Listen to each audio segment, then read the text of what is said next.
saya ingin selalu di dalam era milenial, era generasi sentenial, di mana akan terjadi puncak daripada apa yang dinamakan bonus demografi, kita yang tua-tua akan segera berakhir, maka kami ingin mengingatkan, biarpun ini temanya Marnonang adalah nilai-nilai leluhur itu kembali kita aktualisasikan dengan berbagai perkembangan mutakhir sekarang ini.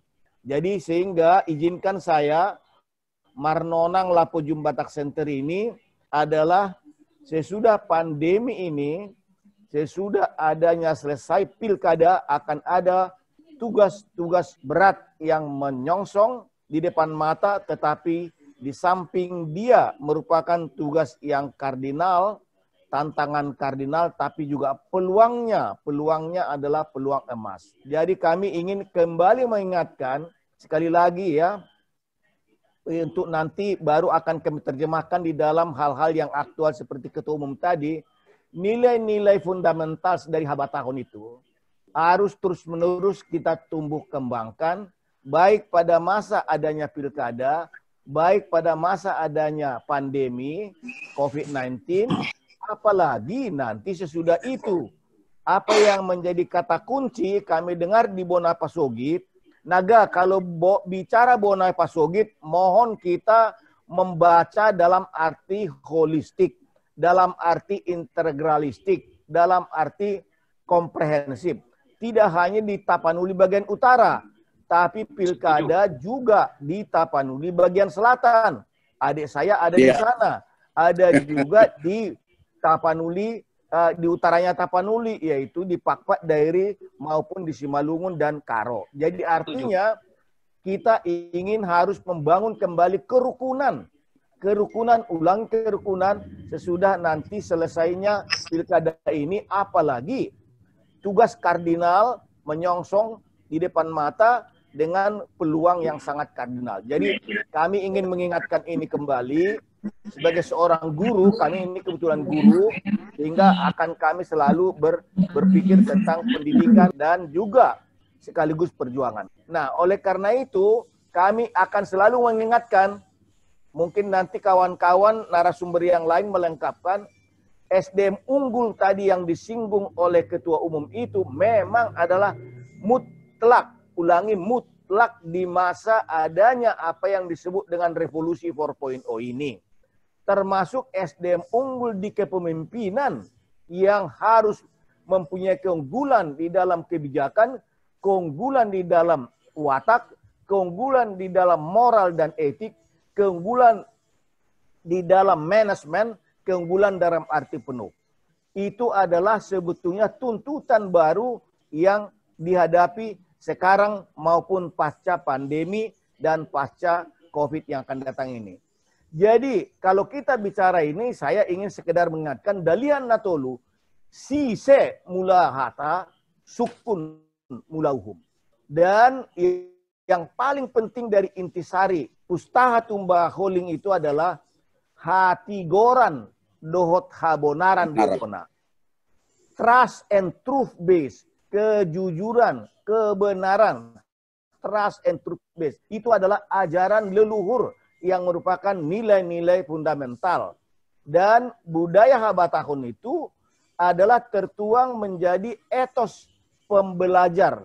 Pada prinsipnya masyarakat, ajaran-ajaran leluhur adalah kita ini yang disebut dengan lifelong learner.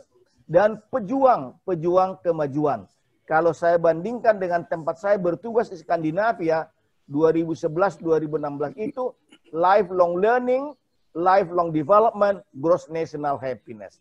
Jadi ini yang saya ingin menjadi bagian yang tidak boleh lekang daripada masyarakat Batak dimanapun berada, termasuk yang ada di Bonani Pasogit. Dan nanti akan saya terjemahkan SDM unggul menjadi kata kunci yang paling maha penting untuk masa revolusi 4.0 ini yang penuh dengan kesempatan emas, tetapi juga tantangan kardinal. Kami ingin kembali supaya kita jangan dianggap sukuis. Hampir Kadangkala kalau bicara suku jangan. Batak adalah bagian daripada negara kesatuan Republik Indonesia. Nilai-nilai Pustaha Tumbaga Holing tidak lepas daripada nilai-nilai Pancasila yang terdiri dari nilai sebagai dasar negara, sebagai way of life dan ideologi nasional yang juga mempunyai relevansi kuat, interrelasi kuat dengan Dalihan Natolu, yaitu Paopat Sihal-Sihal Palima Huladongan. Kalau Anda berada di bagian Tapanuli bagian selatan, sebetulnya yang disebut dengan Dalihan Natolu trilogi itu selalu dikunci dengan Pancasila atau 5 sila, yaitu Paopat Sihal-Sihal, Paopat Sihal-Sihal dot Palima Huladongan. Dan selalu dikata kuncikan bahwa pantun hanguluan tois hamagoan. Hatigoran do tabonaran dobona itu merupakan hukum besi dari masyarakat di negara Skandinavia yang saya lihat leserlennya sama dengan kita masyarakat Batak ini. Nah, ini yang sekarang ada ancaman gangguan di dalam era 4.0 ini di masyarakat kita di Tapanuli, di Bonani Pasogit, maupun kita di perantauan secara nasional, bahkan di tingkat internasional.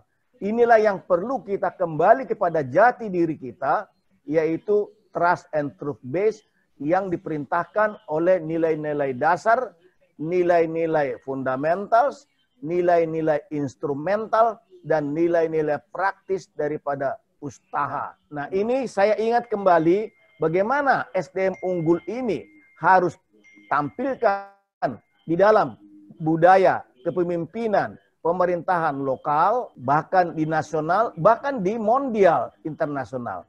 Ada 3 gugus itu nilai-nilai yang dimuat secara tersurat tersirat di dalam Pustaha Tumbaga Holing dengan seluruh esensi nilai-nilai leluhurnya.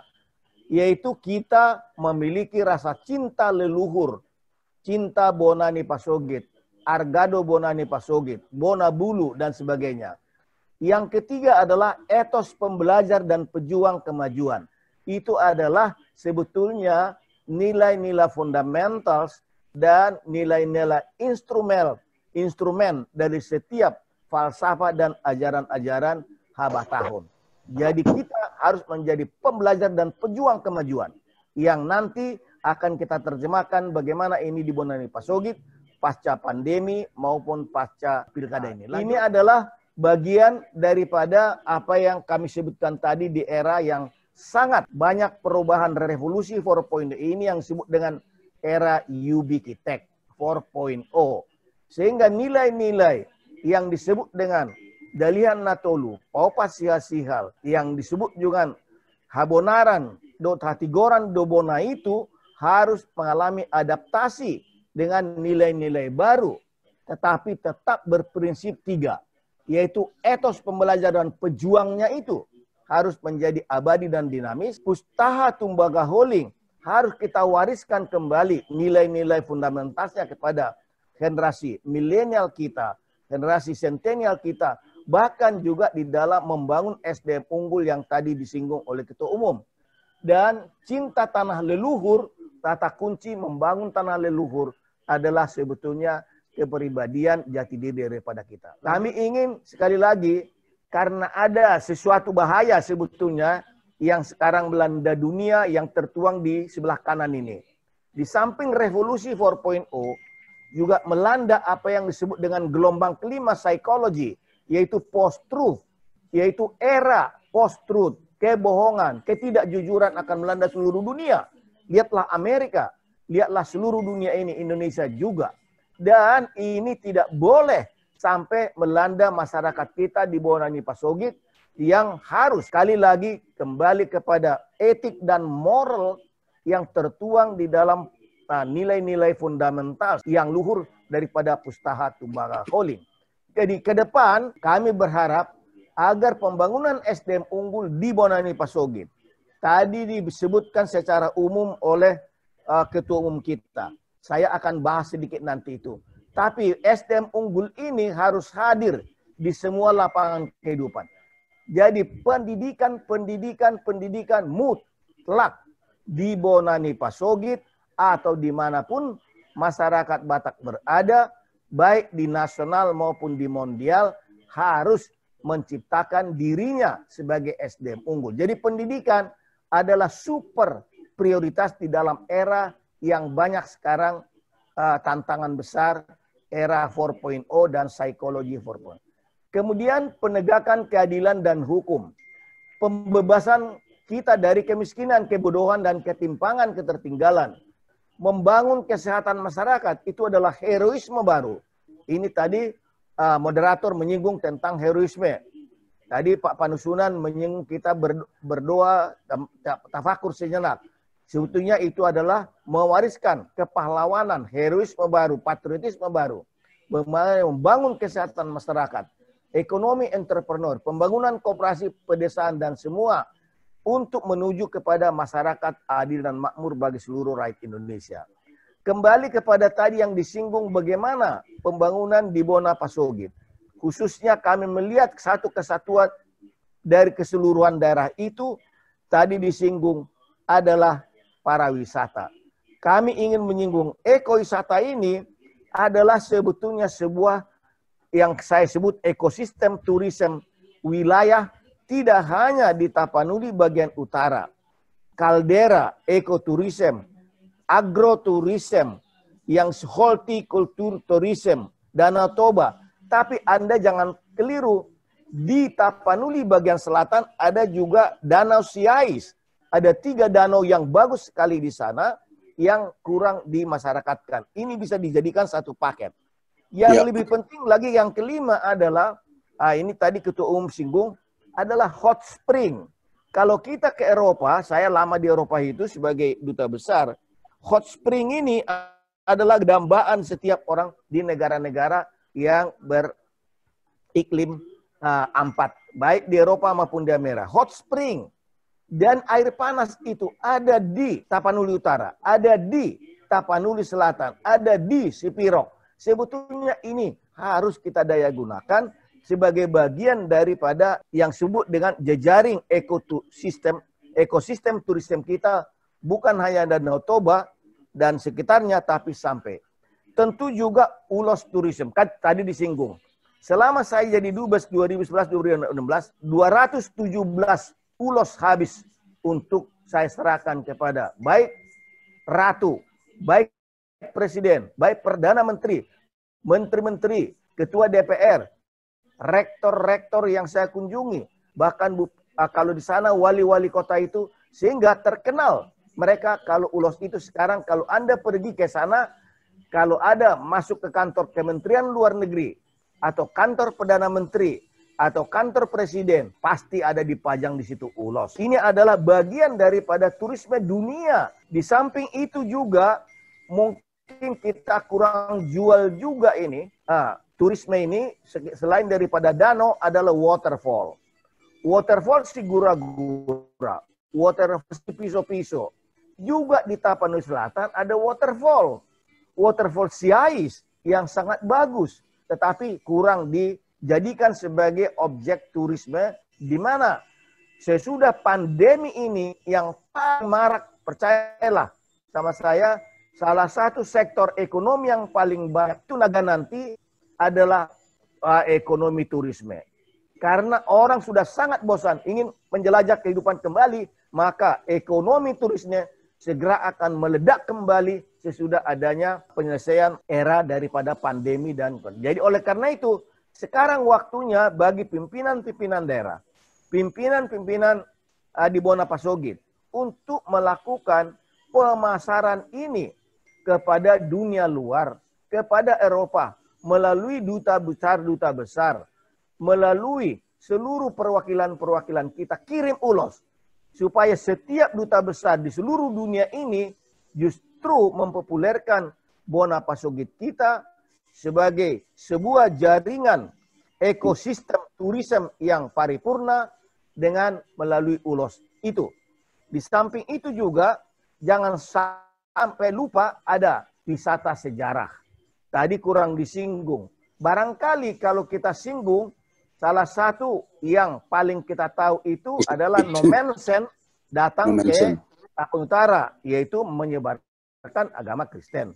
Tapi jangan lupa bro, agama Islam yang pertama di Indonesia itu adalah di Barus. Kampungnya Pak Akbar Tanjung. Kami bolak-balik di situ. Diresmikan tugunya oleh Presiden Jokowi. Di mana Islam pertama, wisata sejarah itu juga bisa kita tarik dari Timur Tengah. Mereka bangga dengan sejarah itu. Artinya bagaimana mempaketkan keseluruhan ini. Tidak hanya Danau Toba, tidak hanya waterfall, tidak hanya kaldera, ada Danau Siais, ada hot spring, ada wisata sejarah. Kenapa ini kita tidak paketkan, bro? Dan ini semua masih bisa diperkaya karena Gunung Sibayak, Gunung Sinabung juga adalah sebuah objek turisme yang tidak kalah pentingnya kalau kita ke Eropa, kalau kita ke Amerika, kalau kita ke Amerika Latin. Ini pasti menjadi objek yang sangat bagus untuk diadakan. Bahkan Pak Tampu, kalau Anda ke kampung kami, Tapanuli Tengah dan Akbar Tanjung, ada Tapian Nauli, ada Pulau Mursala yang historinya luar biasa, yang sangat bagus. Kenapa itu tidak dirangkaikan? Kalau kita teruskan sedikit lagi, baru sampai kita di Barus. Disitulah kita temukan, yaitu kuburan sepanjang 60 meter, yaitu Islam pertama yang dibawa dari Timur Tengah masuk ke negara kita mulai dari sana. Ini pun objek turis. Maksud saya, betapa kayanya kita sebetulnya untuk kita promosikan keluar. Kami berharap sekali lagi, apa yang disampaikan oleh tadi Pak Tampu itu, kita harus menggunakan keunggulan dari kepemimpinan siapapun yang terpilih nanti di dalam pemilihan Bupati Wali Kota. Baik di Tapanuli bagian selatan, ada 4 di situ. Di Tapanuli bagian utara, baik demikian juga di Karo, di Pakpak Dairi maupun di Simalungun. Semuanya harus mengacu kepada kita harus bangkit. Bangkit untuk maju. Dan itu tergantung kepada kata kunci tadi, SDM unggul yang ada di kepemimpinan pemerintahan, yang ada di eksekutif, birokrasi DPRD untuk mempromosikan wilayah kita ini dengan nilai-nilai kita. Tapi jangan lupa, pendidikan bagi generasi milenial kita, bagi generasi sentinel kita adalah kata kunci utama untuk menjadi pewaris-pewaris zaman keemasan kita di masa depan. Tasaima, mau lihat horas jua-jua, bujur.